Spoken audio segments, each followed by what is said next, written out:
Assalamualaikum warahmatullahi wabarakatuh. Perkenalkan, nama saya Sarmila dengan NIM 2003200097.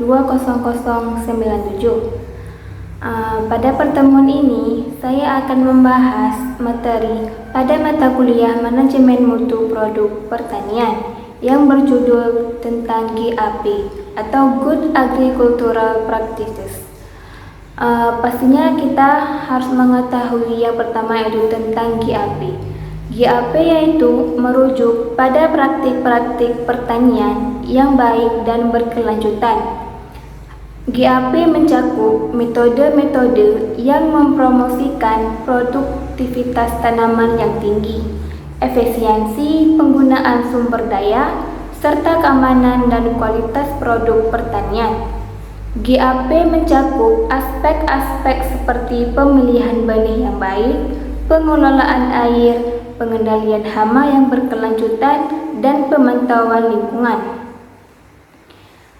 Tujuannya adalah untuk memastikan produksi pertanian yang berkualitas tinggi sambil meminimalkan dampak negatif terhadap lingkungan dan kesehatan manusia.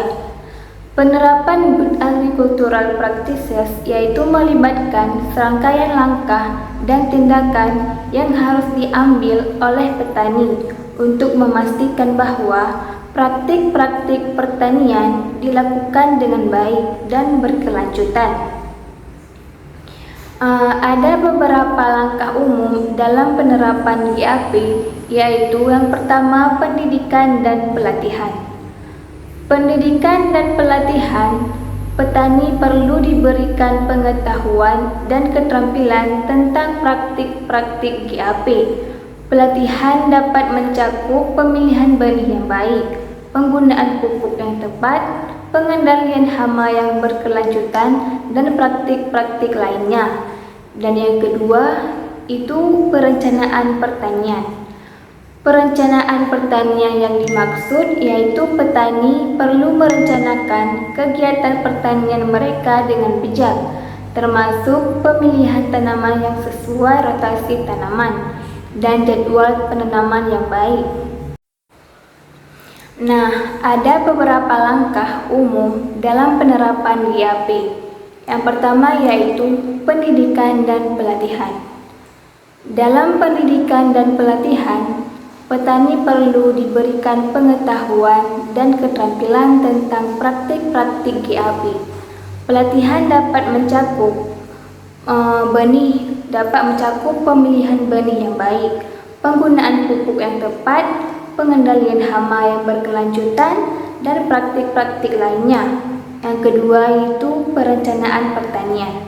Pada perencanaan pertanian, petani perlu merencanakan kegiatan pertanian mereka dengan bijak, termasuk pemilihan tanaman yang sesuai, rotasi tanaman, dan jadwal penanaman yang baik.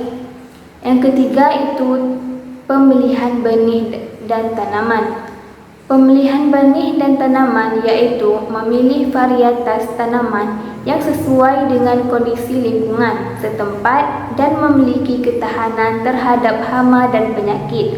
Dan yang keempat itu pengelolaan tanah. Pengelolaan tanah yaitu menerapkan praktik konservasi tanah seperti pemeliharaan struktur tanah dan pengendalian erosi. Yang kelima itu adanya pengelolaan air. Pengelolaan air yaitu menggunakan air dengan efisien dan menerapkan metode irigasi yang tepat. Dan yang keenam itu pengelolaan pupuk dan bahan kimia. Maksudnya di sini yaitu menggunakan pupuk dengan bijaksana dan mengurangi penggunaan bahan kimia sintesis yang berbahaya. Dan kedelapan, yang ketujuh yaitu pengendalian hama dan penyakit. Pengendalian hama dan penyakit yang dimaksud yaitu menggunakan metode pengendalian hama yang berkelanjutan, seperti penggunaan musuh alami, hama, dan varietas tanaman yang tahan terhadap penyakit. Dan yang kedelapan itu kebersihan dan keamanan. Menjaga kebersihan di tempat pertanian dan memastikan produk tidak terkontaminasi oleh bahan kimia atau mikroba berbahaya. Dan yang kesembilan yaitu pemanenan dan penanganan produk.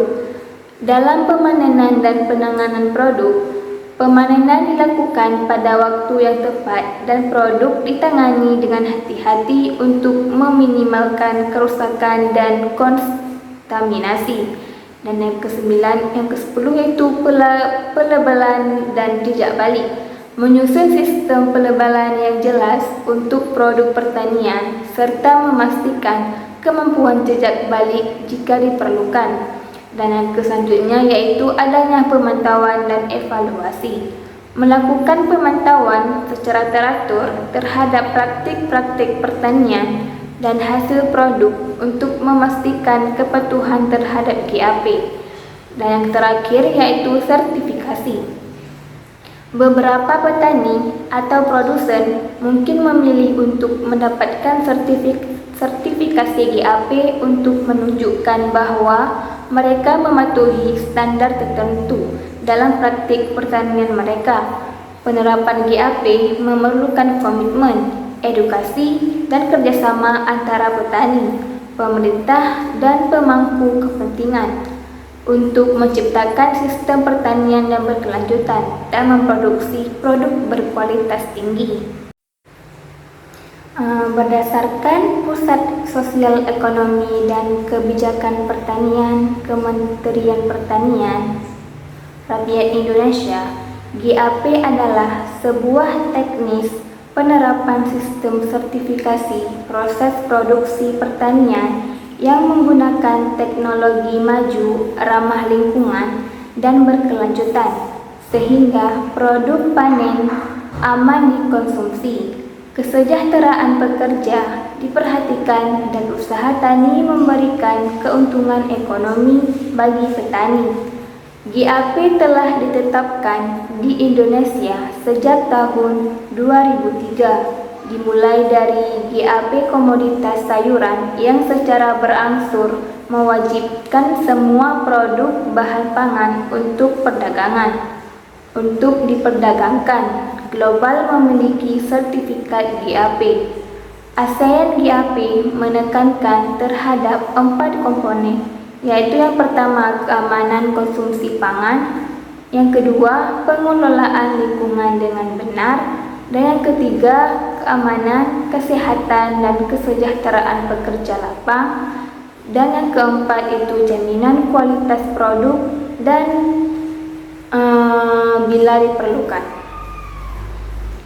GAP menuntut para produsen untuk menghasilkan produk yang aman untuk dikonsumsi, selaras dengan sustainability atau keberlanjutan, menjamin keselamatan para pekerjanya untuk menghasilkan produk yang benar-benar berkualitas. Dengan menerapkan GAP yang memiliki standar operasional produk atau SOP, tentu diharapkan agar sistem budidaya yang dilakukan memberikan banyak manfaat bagi terhadap produk yang dihasilkan pekerja dan mampu meminimalisir cemaran terhadap lingkungan di sekitar. Apabila produk pertanian yang dihasilkan hendak bersaing di era perdagangan bebas, maka memiliki sertifikat GAP adalah sebuah kewajiban.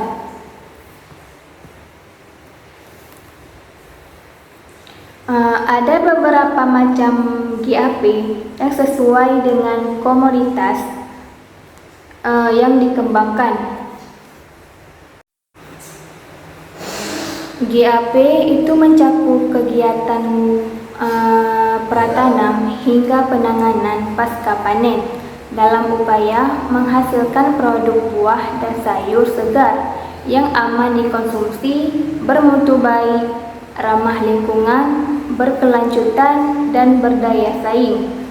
Tujuan GAP yaitu yang pertama untuk meningkatkan produksi dan produktivitas, meningkatkan mutu hasil termasuk keamanan konsumsi, meningkatkan efisiensi produksi dan daya saing, memperbaiki efisiensi penggunaan sumber daya alam, mempertahankan kesuburan lahan, kelestarian lingkungan, dan sistem produksi yang berkelanjutan, mendorong petani dan kelompok tani untuk memiliki sikap mental yang bertanggung jawab terhadap kesehatan dan keamanan diri dari lingkungan, meningkatkan peluang penerimaan oleh pasar internasional, dan memberi jaminan keamanan terhadap konsumen.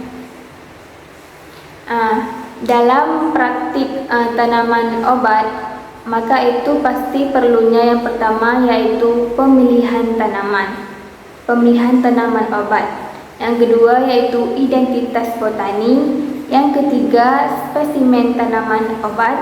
Yang keempat bibit dan material, propagasi tanaman. Dan yang kelima kultivasi.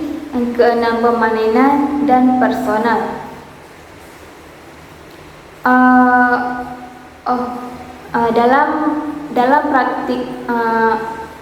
Dalam praktik tanaman obat itu pastinya kita harus yang pertama yaitu pemilihan tanaman. Pemilihan tanaman obat yang dimaksud yaitu sesuai dengan Farmakop nasional atau dokumen sejenis pada negara tersebut atau negara lain. Jika tidak ada tanaman obat yang baru diperkenalkan, harus diidentifikasi dan tercatat sebagai bahan baku yang digunakan pada pengobatan tradisional di negara asal tanaman. Dan yang kedua yaitu identitas botani. Identitas botani yang dimaksud yaitu terverifikasi dan terdokumentasi. Klasifikasi ilmiah, nama daerah atau nama dalam bahasa Inggris, nama budidaya, ekotip, kemotip atau fenotip sebaiknya tersedia dan sesuai. Hasil budaya yang diperdagangkan harus tercantum jenis tanaman dan suplirnya. Perlu disebutkan asal bibit dan bahan budidaya. Yang ketiga itu tentang spesimen tanaman obat. Tanaman obat dideterminasi dan diidentifikasi di herbarium. Bila memungkinkan, dilakukan perbandingan ciri genetis. Hasil dokumentasi dan identifikasi harus disertakan dalam dokumen pendaftaran obat bahan alami. Dan yang keempat itu tentang kultivasi atau penanaman, yaitu menggunakan sistem tumpang sari.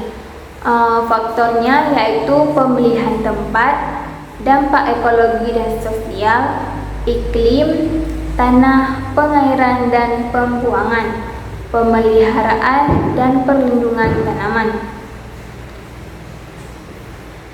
Selanjutnya yaitu tentang personal. Maksud personal yaitu pengetahuan.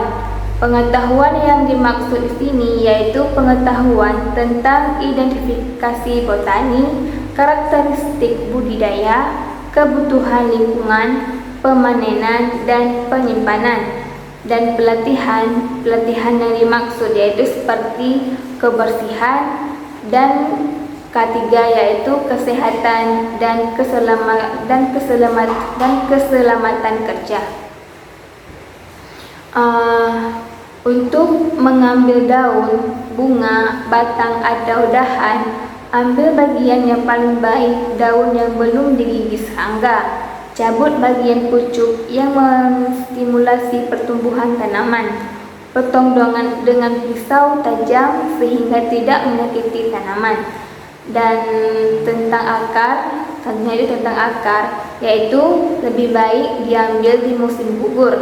Longgar tanah di sekitar akar dengan sekop dan ambil dengan hati-hati. Cuci dengan hati-hati, gunakan sikat dan potong kecil lalu jemur. Dipotong lebih dahulu, setelah mengering akar sulit untuk dipotong. Daun dan selanjutnya itu tentang daun dan bunga. Daun pada praktik tanaman obat yaitu dipetik sebelum tanaman berbunga saat vitalitas tanaman berada sesaat sebelum berbunga. Bunganya yaitu dipetik saat sebelum bunga penuh. Ketika bunga sudah lewat vitalitas akan segera hilang. Lebih bagus ketika bunga belum berwarna. Daun dan bunga dapat dibungkus bersamaan dan digantung untuk dikeringkan atau dijemur di atas koran. Cara lain adalah memasukkan dalam paper bag coklat atau menggantung cahaya yang teduh. Selanjutnya yaitu adanya kulit pohon. Kulit pohon yang dimaksud yaitu dipanen saat sedang bergetah. Ambil hanya satu sisi dari kulit pohon. Tanaman akan mati apabila diambil terlalu banyak. Kuliti kulit pohon dengan goresan kecil menggunakan pisau yang sangat tajam, lalu potong dengan gunting tajam. Bagian berkhasiat ada di bagian dalam kulit pohon. Tentang biji dan buah, yaitu biji dan buahnya harus dikeringkan yang masih dalam keadaan dalam tanaman utuh. Di dalam paper bag, ikat bagian atas dan beri lubang udara di dekat bagian atas. Jemur di tempat terlindung. Buah akan jatuh dengan sendirinya ketika kering di bagian bawah paper bag.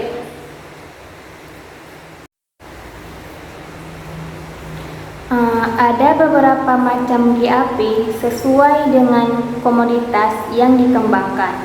Namun, umumnya memiliki standar yang hampir sama. Dalam menerapkan GAP, seorang produsen harus memenuhi beberapa ketentuan wajib, ketentuan anjuran, dan ketentuan yang disarankan. Penerapan GAP ini berdasarkan Peraturan Menteri Pertanian Nomor 61 Tahun 2006 untuk komoditi buah. Maka yaitu adanya proses permohonan. Proses permohonan yaitu proses registrasi yang diawali dengan pengajuan permohonan yang ditunjukkan kepada Dinas Pertanian Provinsi melalui Dinas Pertanian Kabupaten atau Kota dengan mengisi formulir. Selanjutnya yaitu syarat registrasi. Permohonan registrasi harus memenuhi persyaratan sebagai berikut, yaitu telah memahami dan menerapkan GAP, telah memahami dan menerapkan penanganan hama terpadu. Selanjutnya yaitu telah memahami dan menerapkan SOP, telah melakukan pencatatan atau pembukuan. Jika pemohon merupakan kelompok tani atau gabungan kelompok tani, maka syarat yang harus ditambah adalah persyarat yang pertama yaitu persyaratan kesanggupan anggota untuk melaksanakan kesepakatan pelaksanaan GAP sesuai dengan kebutuhan kelompok. Dan yang kedua itu struktur organisasi penerapan GAP. Selanjutnya itu adanya penilaian lapangan.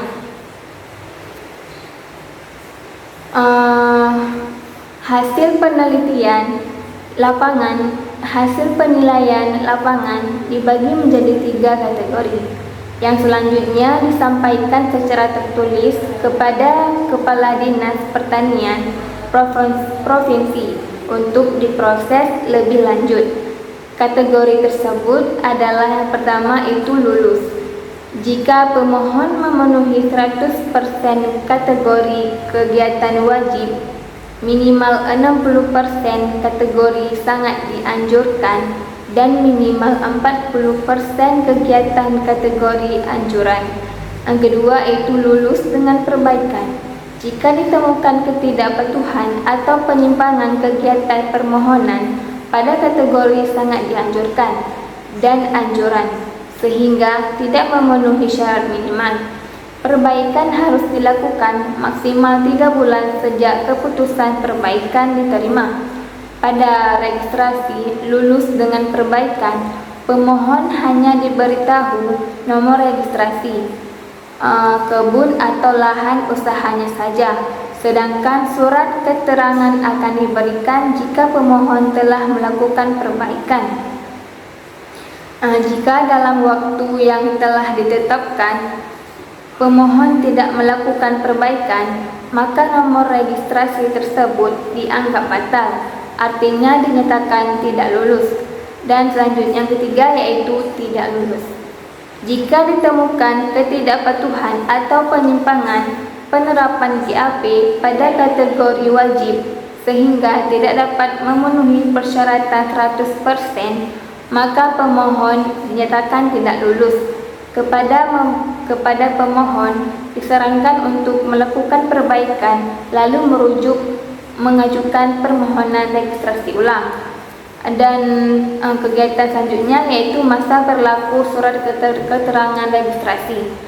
Surat keterangan registrasi kebun atau lahan usaha berlaku selama 2 tahun dan dapat diperpanjang 2 tahun setelah dilakukan surveilen secara berkala maupun sewaktu-waktu penerapan GAP pada kebun atau lahan usaha yang telah mendapat nomor registrasi. Surveilen berkala dilakukan minimal 1 kali dalam setahun sejak surat keterangan registrasi diterbitkan atau surveilen terakhir dilakukan.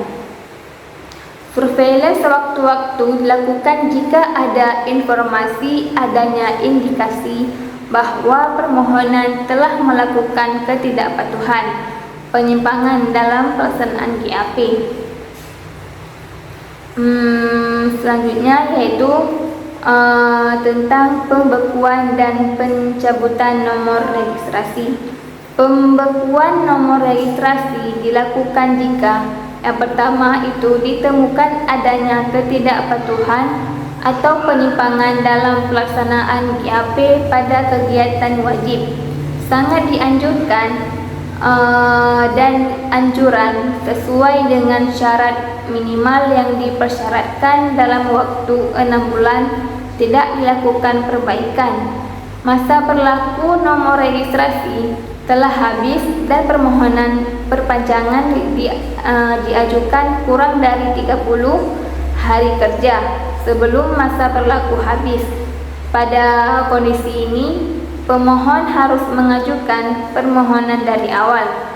Selanjutnya yaitu nomor registrasi yang dibekukan dapat diberlakukan kembali jika pemegang nomor registrasi telah melakukan perbaikan atas penyimpangan ketidakpatuhan yang dilakukan. Pencabutan nomor registrasi dilakukan jika pemohon sudah 3 kali dibekukan atas permintaan pemohon selama 1 tahun setelah registrasi pemohon tidak melakukan kegiatan sesuai dengan komponen yang disyaratkan. Karena prosesnya begitu ketat dengan tingkat keteraturan yang tinggi, membuat produk hasil GAP memiliki harga yang lebih tinggi daripada produk hasil budidaya biasa. Produk yang bersertifikat GAP tentu memiliki jaminan tersendiri bagi konsumen. Apabila nanti ditemukan ketidaksesuaian karena melalui GAP, semuanya tercatat dan terdata sejak pemilihan lahan hingga produk dihasilkan. Sertifikat GAP dikeluarkan oleh Otoritas Keamanan Pangan Pusat dan Daerah. Bila sudah memiliki sertifikat GAP, maka seorang produsen bisa mendapatkan sertifikat 5 untuk produk pangan segar dengan melengkapi SOP dan registrasi kebun.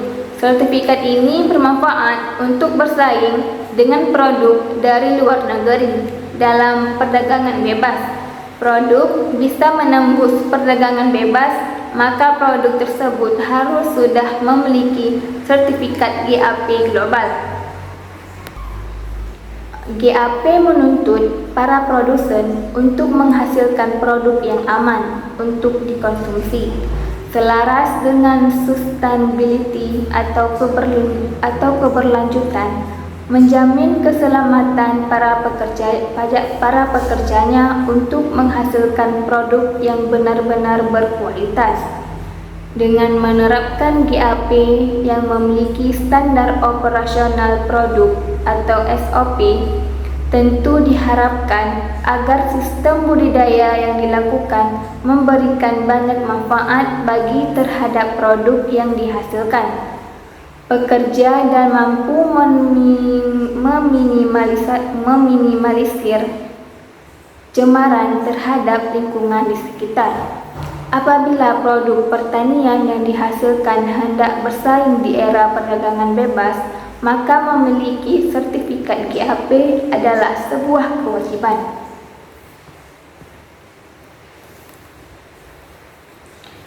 Ada beberapa macam GAP yang sesuai dengan komoditas yang dikembangkan. Dalam GAP atau Good Agricultural Practices, keselamatan petani adalah aspek penting karena memiliki dampak langsung pada kesejahteraan dan produktivitas petani, serta keamanan pangan dan berkelanjutan pertanian. Baik, di sini saya akan membahas beberapa alasan mengapa keselamatan petani perlu diperhatikan dalam GAP. Yang pertama yaitu perlindungan kesehatan petani. Praktik keselamatan yang baik melibatkan penggunaan alat pelindung diri yaitu APD, prosedur kerja yang aman, dan manajemen risiko untuk melindungi kesejahteraan petani dari paparan zat kimia berbahaya, radiasi matahari berlebihan, dan risiko cedera. Yang kedua yaitu produktivitas yang lebih tinggi. Dengan produktivitas yang lebih tinggi, kesehatan dan keselamatan petani secara langsung berkaitan dengan produktivitas. Petani yang sehat dan aman cenderung lebih produktivitas dan efisien dalam melaksanakan tugas-tugas pertanian mereka. Dan alasan yang ketiga yaitu pencegahan cedera. Praktik keselamatan termasuk tindakan pencegahan untuk menghindari cedera selama kegiatan pertanian, seperti pemanenan, pengolahan, dan penggunaan alat pertanian. Hal ini dapat mengurangi jumlah kecelakaan dan cedera yang terjadi. Alasan yang keempat yaitu keberlanjutan pertanian. Keselamatan petani berperan dalam keberlanjutan pertanian jangka panjang, mencegah cedera dan penyakit yang berhubungan dengan pertanian, dapat membantu mempertahankan tenaga kerja yang stabil dan berpengalaman. Dan alasan selanjutnya yaitu adanya kepatuhan regulasi keselamatan. Banyak negara memiliki regulasi keselamatan yang mengatur praktik pertanian. Kepatuhan terhadap regulasi ini penting untuk menjaga kesejahteraan petani dan memastikan operasi pertanian sesuai dengan standar keselamatan yang ditetapkan. Dan alasan yang selanjutnya yaitu adanya keamanan pangan. Dengan kesehatan dan keamanan petani secara langsung mempengaruhi keamanan pangan, karena petani yang sehat dan bekerja dengan aman dapat menghasilkan produk pertanian yang lebih aman dan berkualitas. Dan alasan selanjutnya yaitu pemeliharaan keseimbangan lingkungan. Keselamatan petani juga berkaitan dengan penggunaan yang aman dan tepat waktu terhadap pestisida dan bahan kimia lainnya. Praktik pertanian yang baik dari segi keselamatan dapat membantu menjaga keseimbangan lingkungan. Dan alasan yang selanjutnya yaitu adanya pemahaman terhadap risiko.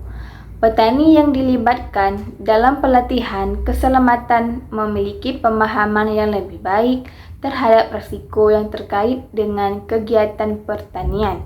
Hal ini memungkinkan mereka untuk mengidentifikasi dan mengelola risiko dengan lebih baik.